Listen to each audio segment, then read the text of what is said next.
जिसने मेरे अंदर ये कमिटमेंट, ये आग, ये भावना पैदा की कि मैं अपने देश, अपने समाज, अपने कौम के लिए ये केसेस लड़ पाऊं और अपनी सारी इच्छाओं को तिलांजलि देते हुए एक स्वयं सेवक के नाते ये सारे केसेस लड़ पाऊं, वो इंसिडेंट मैं आपके सामने रखना चाहता हूं। और मेरी आत्मा को इस घटना ने झंझोड़ दिया। और मैंने एक युवा होने के नाते, क्योंकि हम लोग एक यंग लाइफ में हैं, हर आदमी को कभी इतना ज्यादा कमिटमेंट नहीं होता है कि हाँ भाई हिंदुत्व क्या होता है, धर्म समाज क्या होता है, ठीक है सब एक ही हैं, सेकुलरिज्म चलता रहेगा, हम क्यों इन सब केसेस में पड़े, हम भी प्रोफेशनल लाइफ बने, अच्छे करें, एडवोकेट जनरल बने और फॉरेन घूमे। ये सारी भावनाएं होती हैं, पर वो सारी भावनाएं मेरी शनय शनय समय के साथ खत्म होती चली गई।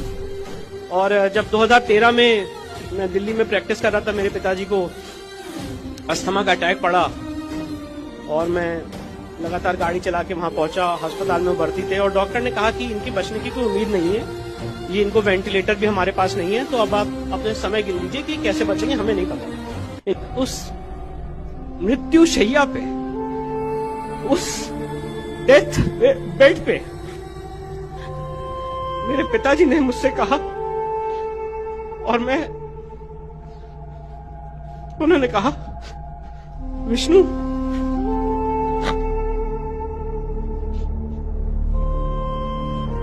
उन्होंने कहा, विष्णु, टीले वाली मस्जिद के केस की नोटिस देना मत भूलना, समय सीमा चली जाएगी, केस डिसमिस हो जाएगा।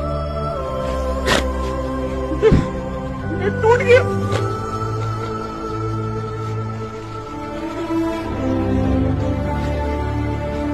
इतना बड़ा कमिटमेंट वो अपने दिल में अपने देश, अपने समाज, अपने कौम के लिए लेके चल रहे हैं। उसके बाद मैंने अपने आप को ये समझा कि अपने जीवन के अगले समय जितने भी बचे हैं, मैं अपने देश, अपने समाज, अपनी कौम के लिए जो इतिहास में हम लोग के साथ जातियां हुई है, जुल्म हुआ है, उसके लिए मैं अर्पित करूं।